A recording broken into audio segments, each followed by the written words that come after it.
Donc, bonjour Ruka. Bonjour Julie.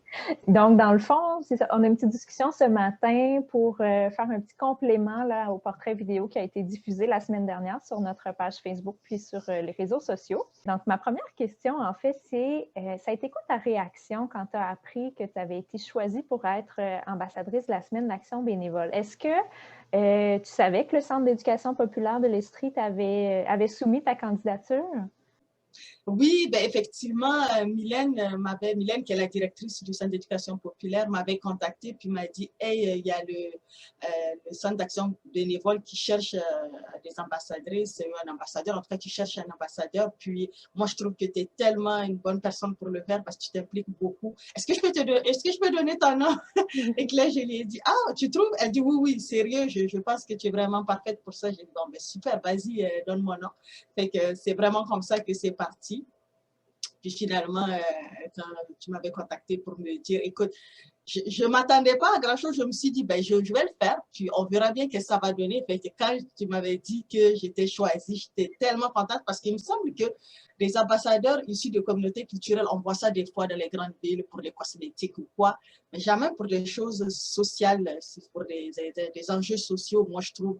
Et que je me dis, waouh, c'est vraiment, vraiment super important. Je suis tellement contente. Là, j'étais comme, yeah, j'ai dit à ma job, hey, j'ai été choisie comme ambassadeur pour le centre d'action bénévole. Il me dit, ah, mais c'est bien, c'est vrai que tu t'es beaucoup impliquée depuis que tu es arrivée. C'était vraiment une fierté, là, j'étais super contente. Puis, justement, tu dis que ton chum te dit que tu t'es beaucoup impliqué depuis que tu es arrivée. Dans le fond, tu es arrivée en 2008, si je ne me trompe pas, à Sherbrooke. Exactement, oui. Puis, dans le fond, tu as quitté le Niger pour t'établir ici.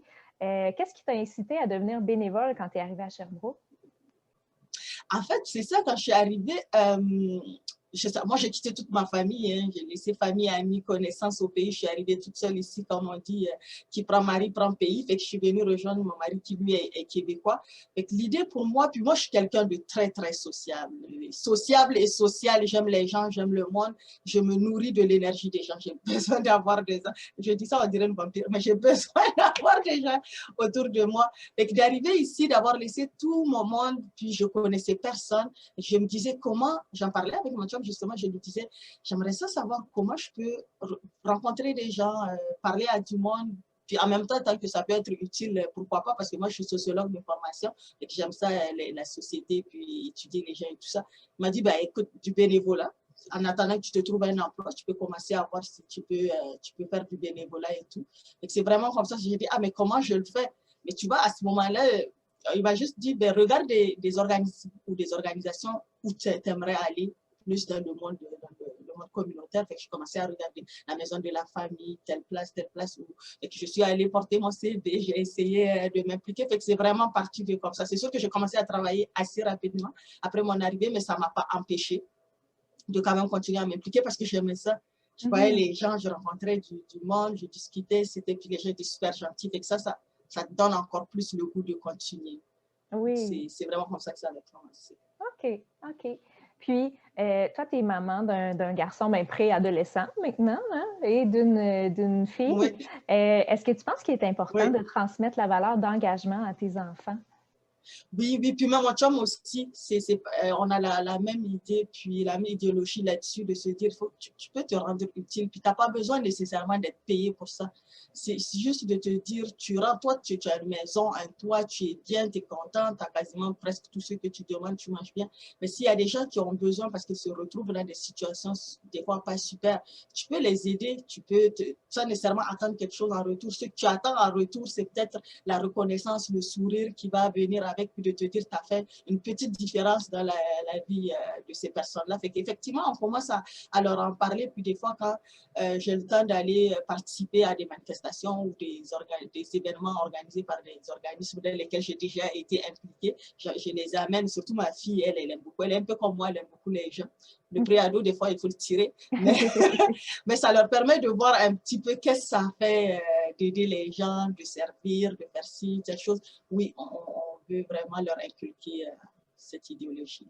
Bien, puis c'est important parce que c'est les adultes de demain, dans le fond, les enfants. Donc, plus ils apprennent tôt à quel point c'est important de donner, bien, plus ça fait des citoyens engagés et allumés, je dirais, là, dans leur vie d'adulte.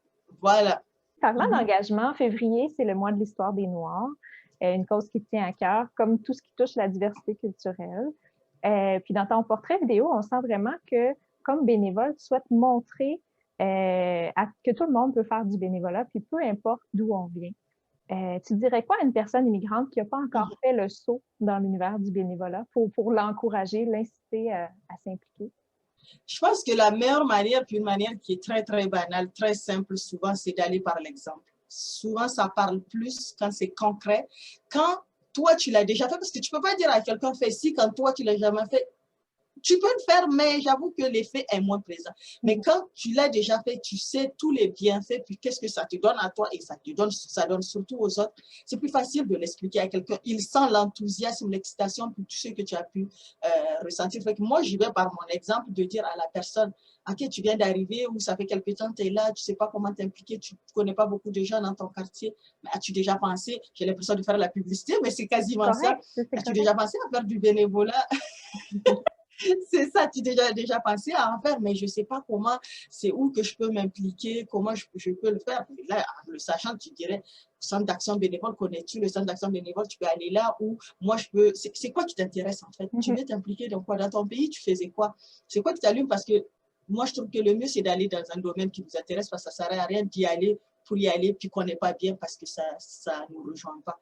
Donc, c'est quoi qui t'intéresse? Puis là, c'est sûr qu'il y en a là, une pléthore d'endroits où tu peux t'investir ou bénévoler parce que ça vient te chercher. Puis en même temps, je sais que beaucoup de personnes immigrantes, des fois, cherchent de l'emploi, puis c'est pas évident. Puis des fois, elles passent par le bénévolat. En même temps, tu te rends utile, tu aides le monde, puis qui sait, ça peut t'ouvrir d'autres portes. Et que des fois, c'est qu'ils ne voient pas tout l'éventail de possibilités et d'opportunités que ça.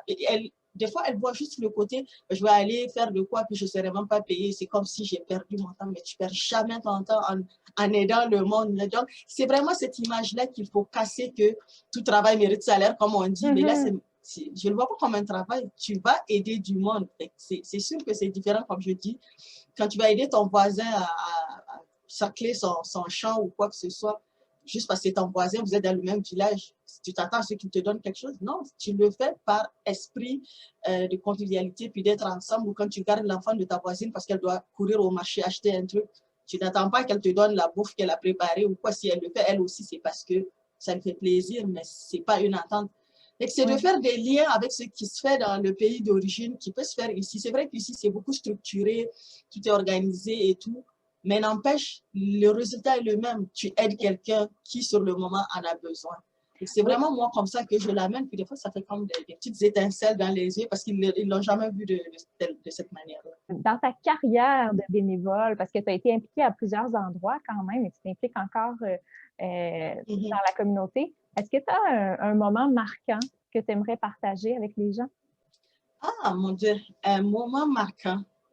Je dirais, oui, parce que là, je viens de réfléchir tout de suite à quoi, puis ça vient rejoindre aussi tout le côté diversité culturelle que je trouve intéressant, puis de partager ma culture, puis de faire comprendre aux gens des fois ce qu'on vit quand on quitte son pays d'origine, parce que, comme on dit, dès que tu quittes ton pays, tu deviens étranger ailleurs. Tu es chez vous quand tu es dans ton pays, mais des fois, tu apprends à être aussi bien. J'avais participé justement comme bénévole au service d'aide aux Néo-Canadiens qui faisait une activité pour faire comprendre aux citoyens, disons, natifs d'ici, qu'est-ce que c'est d'être un étranger allophone qui arrive ici, qui ne comprend pas la langue, puis qui essaie de s'intégrer. Et moi, j'étais censée parler ma langue à des personnes, des citoyens, je sais pas quoi, qui participaient à l'expérience.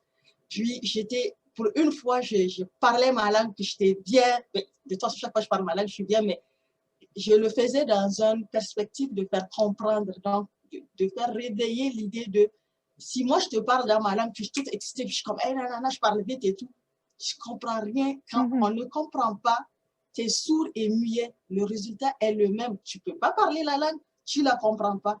Tu entends juste des sons. C'est la seule différence avec un sourd et muet. Et de faire ça, puis tu voyais dans le visage des gens qui se disaient, mon Dieu, qu'est-ce qu'elle dit? Je ne comprends pas, je ne comprends rien. Et là, ça m'avait marqué parce que je savais absolument, c'était ça l'idée de faire comprendre, puis ça le faisait. On avait atteint l'objectif, puis les gens sortaient de là, ils étaient comme, waouh, je comprends mieux. Je vais prendre un peu plus de temps pour expliquer, je vais dire mes phrases peut-être plus doucement. En tout cas, ça faisait réfléchir les gens sur c'est quoi être un immigrant quand tu ne comprends pas la langue, tu ne sais pas ce que la personne dit, ou tu essaies d'intégrer, mais la barrière de la langue est tellement immense, je pense qu'elle est majeure dans une intégration, que ça, de participer à cette expérience-là, en étant moi-même complètement l'africaine pure avec la langue et tout, ça m'avait marqué. J'ai participé aussi à un autre événement aussi où c'était un camp de réfugiés qu'il fallait jouer. Ça aussi, c'était du bénévolat, puis on devait faire un camp de réfugiés fictif. Puis moi, je faisais partie des personnes qui devaient donner de la nourriture aux réfugiés qui arrivaient. Puis là aussi, c'était les citoyens qui jouaient les réfugiés, mais qui voyaient les rations qu'on donnait, puis tout ça. Fait que moi j'aime bien de plus en plus le bénévolat, comment je dirais ça, engagé. Engagé, oui, tout à fait. Qui fait réfléchir, c'est ça qui fait réfléchir les gens sur vraiment certaines catégories, pas seulement les communautés culturelles, ça peut être des personnes en situation de handicap ou quoi, mais qui peuvent faire éveiller les consciences sur ce que ces personnes-là peuvent vivre éventuellement. C'est ça, ces deux choses-là m'ont beaucoup marqué parce que je voyais le résultat comme quasiment live. Oui, oui, tout à fait. Tu voyais vraiment l'impact de l'éveil de conscience peut-être des gens lorsqu'ils participaient à ces deux événements. Exactement. C'est super intéressant. Ouais, ouais, tout à fait. Écoute, Ruka, c'est le temps qu'on avait pour notre discussion de ce matin. Alors, je te remercie beaucoup d'avoir accepté d'être ambassadrice de la Semaine d'action bénévole. Ça s'en vient à grands pas. Donc, on a hâte de dévoiler à toute la population les surprises qu'on leur a préparées. Et voilà, alors merci d'avoir pris part à cette discussion-là ce matin. Merci beaucoup, Julie, de me l'avoir proposé. C'est toujours agréable de te parler. J'adore ça. Merci de m'avoir invitée. C'était vraiment intéressant. Merci à toi.